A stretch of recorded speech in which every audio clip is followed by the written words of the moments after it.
It's Monday, November 18th, 2024, and I'm Dave Sobel. 4 things to know today. Generative AI spurs job market shakeups, healthcare trials, and corporate integration challenges. A regulatory uncertainty looms as the Trump administration eyes AI and cybersecurity changes. Canada, EU, and Australia driving key developments in cybersecurity and consumer rights. And from work with apps to autonomous agents, OpenAI pushes generative AI deeper into professional workflows. This is the business of tech. I'm mixing it up this week and focusing on some AI-specific market data to kick off the week. A new study from Harvard Business School, the German Institute for Economic Research, and Imperial College London Business School reveals that generative artificial intelligence tools like ChatGPT are already reshaping the job market. The research analyzed over 1 million job postings from a global freelance work marketplace between July 2021 and July 2023. It found a 21% decline in demand for automation-prone freelance jobs just 8 months after the release of ChatGPT.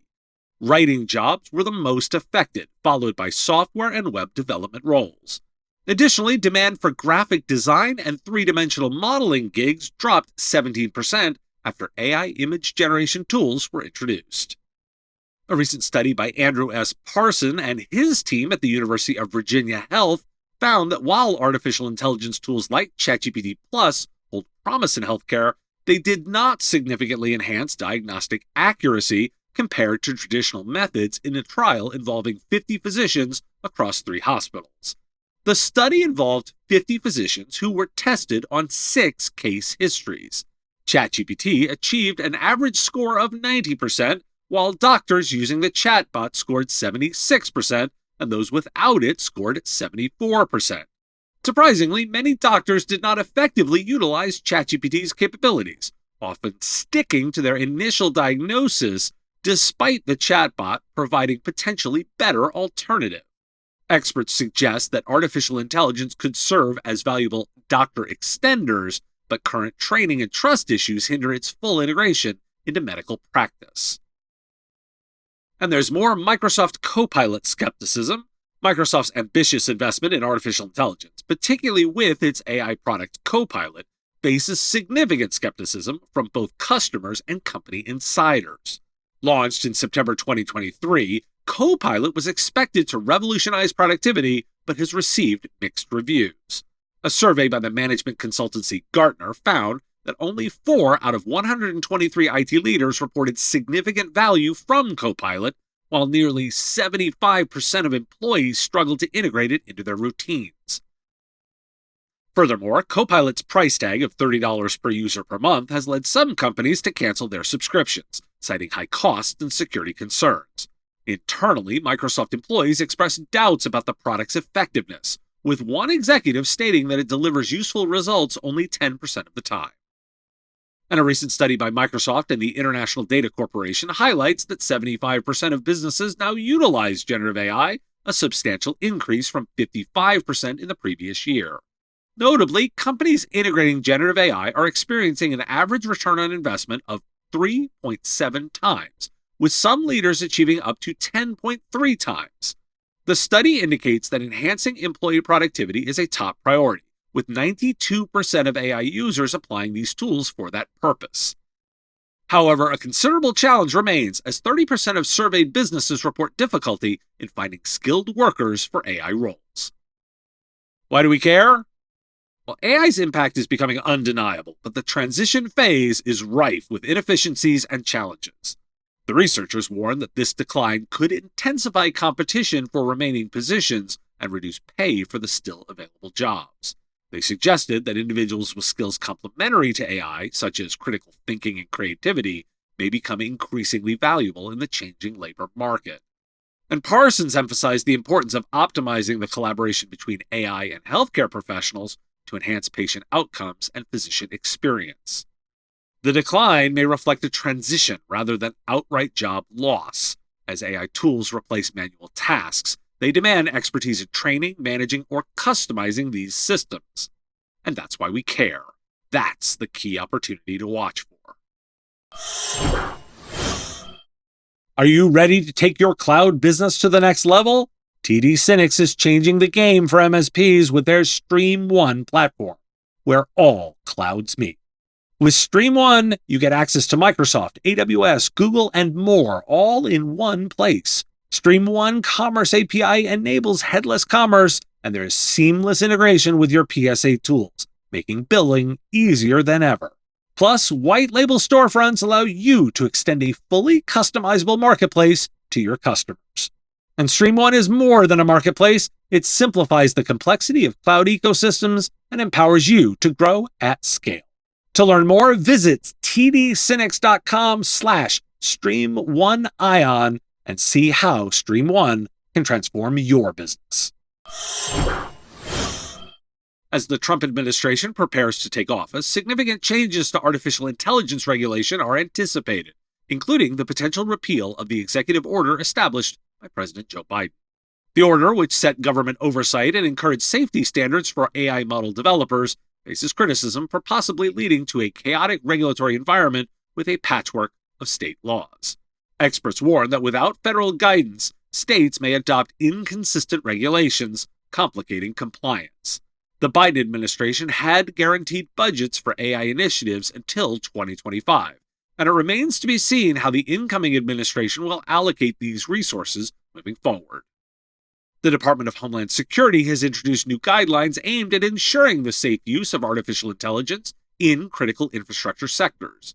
The framework outlines voluntary responsibilities for various stakeholders, including cloud providers, AI developers, and public sector entities. The framework addresses AI-related risks, such as attacks using AI and operational failures. It also encourages government agencies to protect individual rights while leveraging AI to enhance critical services. The future of these guidelines remains uncertain, as the incoming administration may repeal the executive order under which they were developed.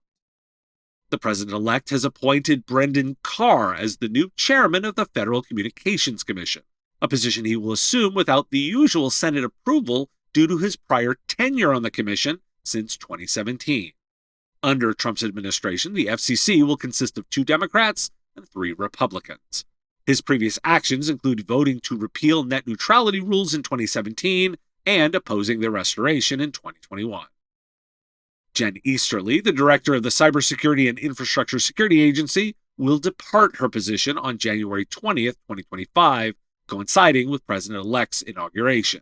With her departure, concerns arise about the agency's future under Trump's administration, especially regarding cybersecurity funding amidst proposed budget cuts. Ohio Secretary of State Frank LaRose is reportedly being considered as her successor. Dark reading reporting how the president-elect's administration is anticipated to lead to fewer cybersecurity regulations and a shift in the cyber threat landscape.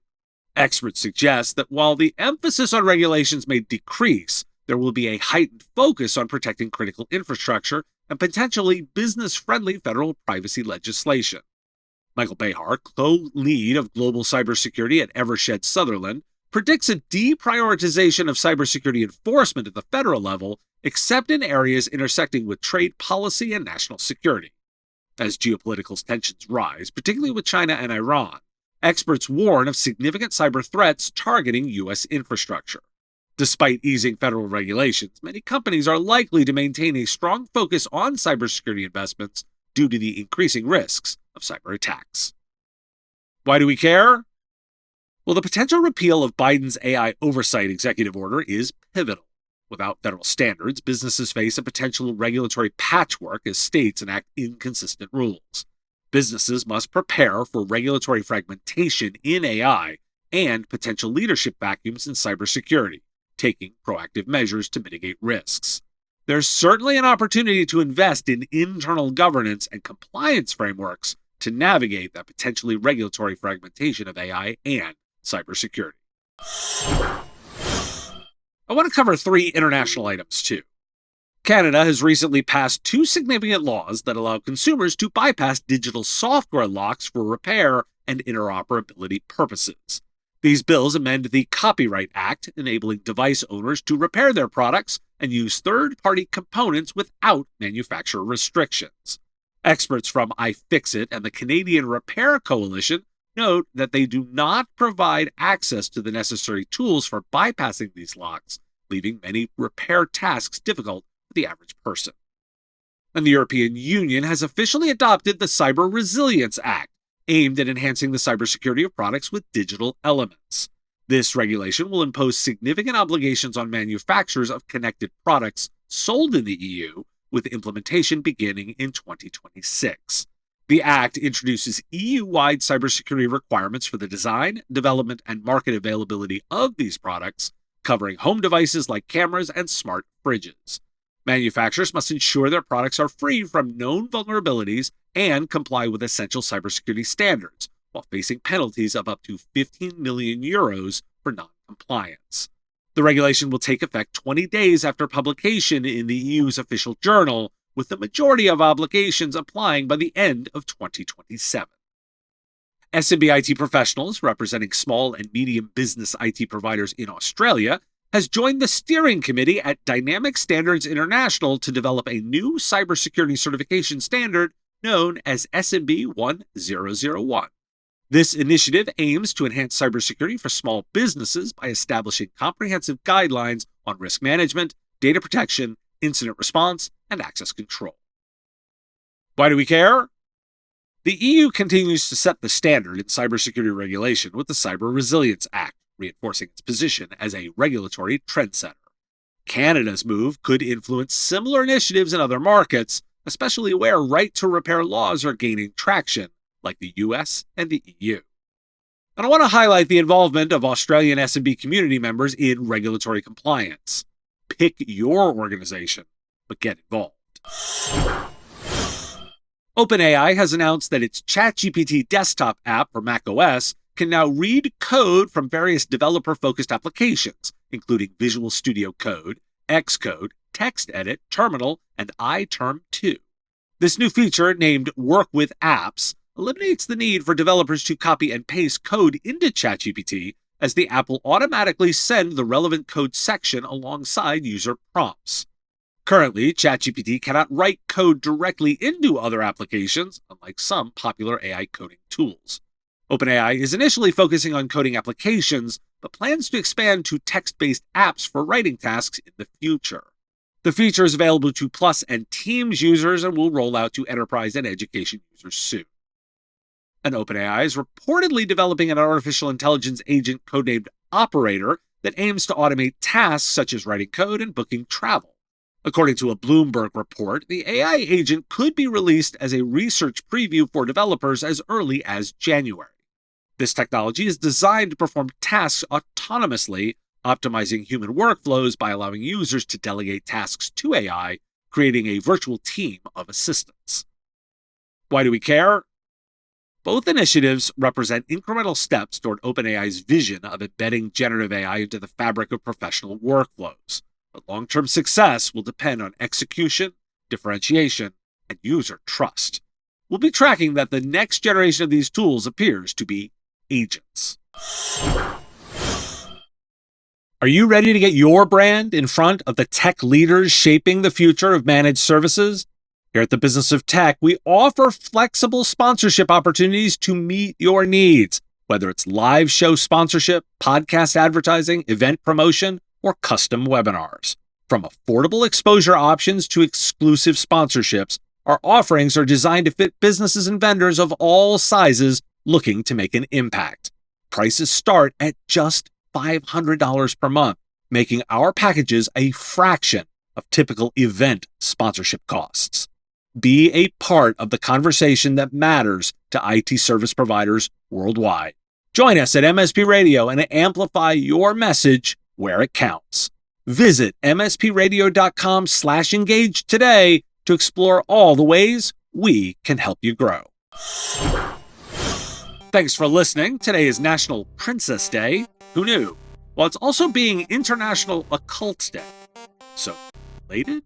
If you got a comment or a thought on a story, put it in the comments if you're on YouTube, or reach out on LinkedIn if you're listening to the podcast. If you enjoy the show, give it a review, make sure you've subscribed or followed on your favorite platform. Most importantly, share it with a colleague. We'll talk to you again tomorrow. The Business of Tech is written and produced by me, Dave Sobel, under ethics guidelines posted at businessof.tech. If you like the content, please make sure to hit that like button, follow, or subscribe. It's free and easy and the best way to support the show and help us grow. You can also check out our Patreon, where you can join the Business of Tech community at patreon.com/MSP Radio, or buy our Why Do We Care merch at businessof.tech.